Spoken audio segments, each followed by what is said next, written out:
My name is Marcel Danesi. I'm a professor emeritus, which means I'm retired, of linguistic anthropology at the University of Toronto. I taught for 46 years. I taught linguistics. My first job was at Rutgers University in 1972.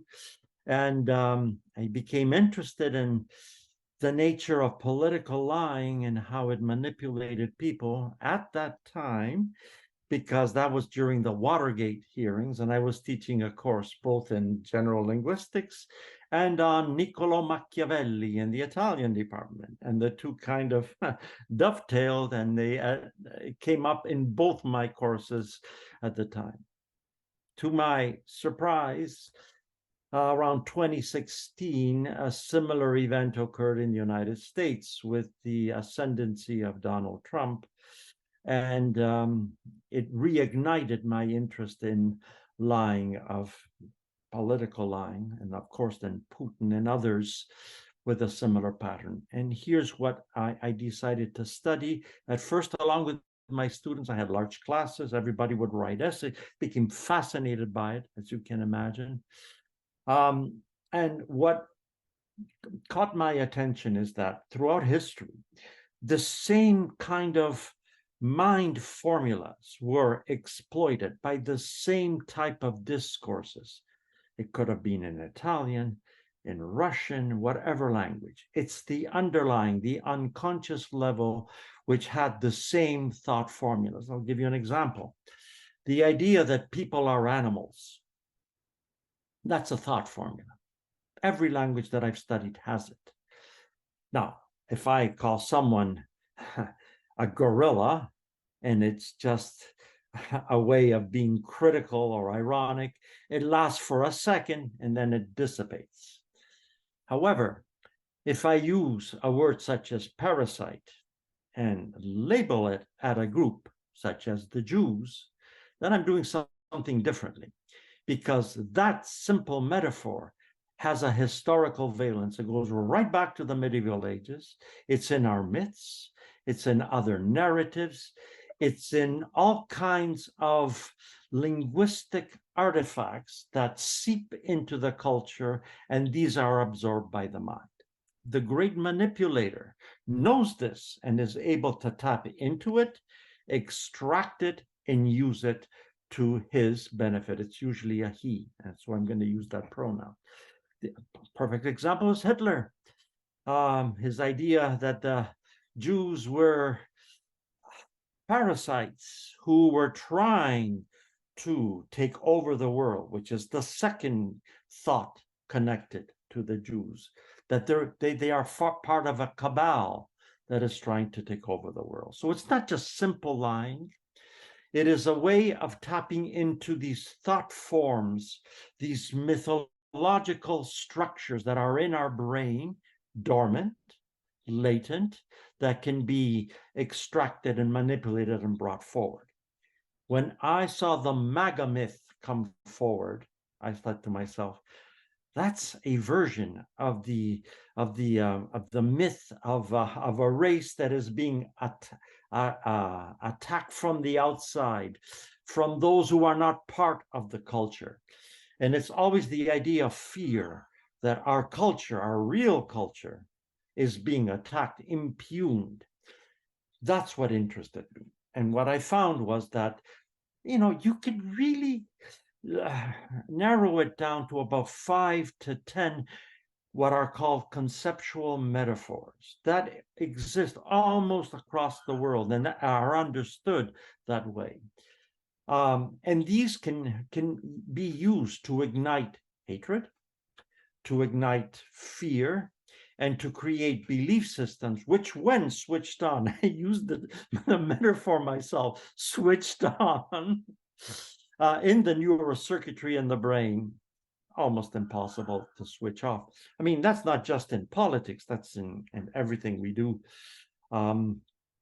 We are affected by oratory.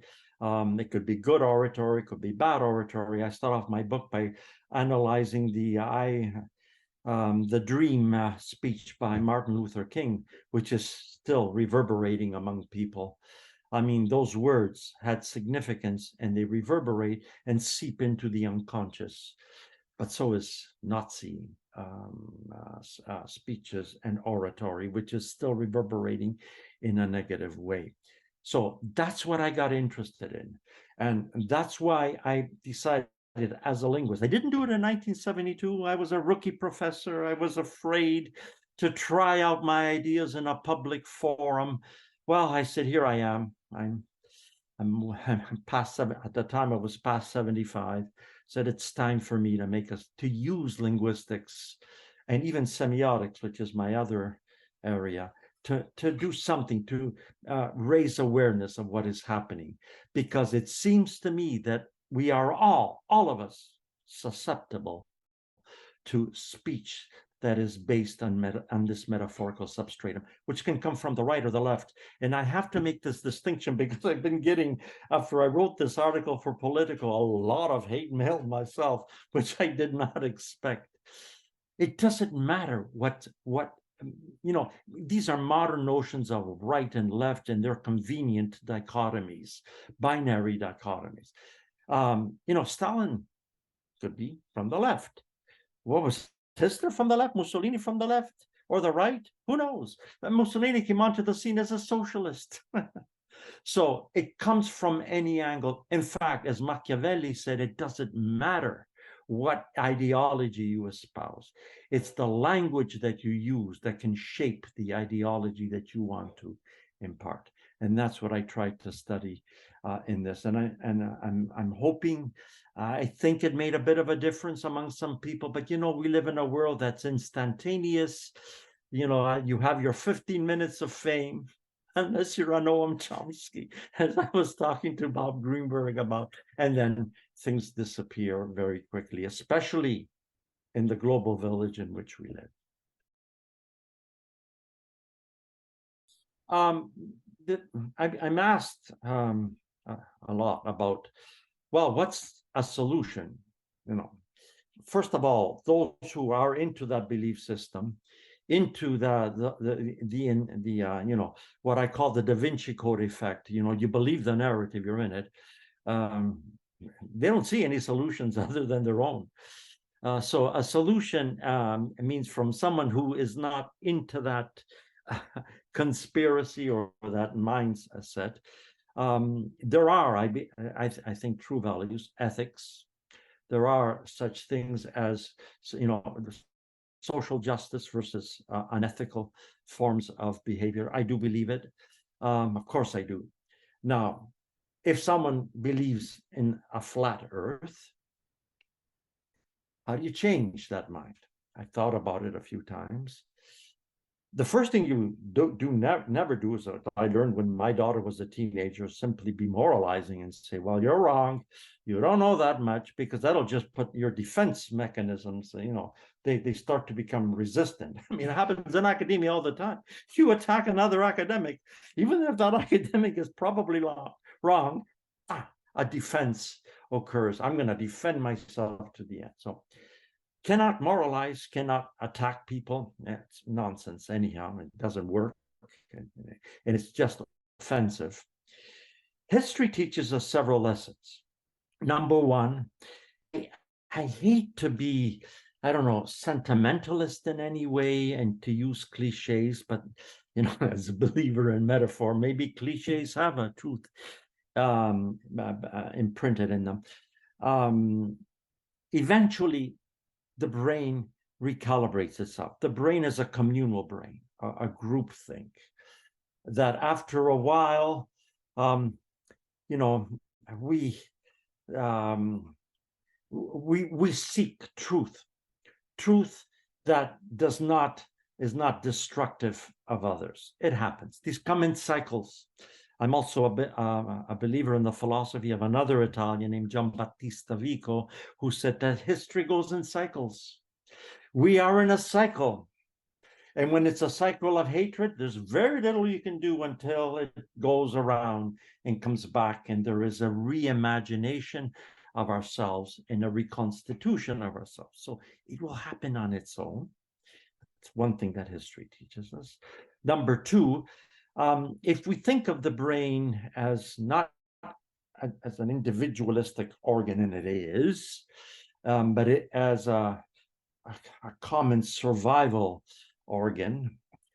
Survival means the ability to use truth in order to go forward. You cannot use falsehoods and lies. They are eventually destructive. Now, I have to qualify this a little bit because we all lie.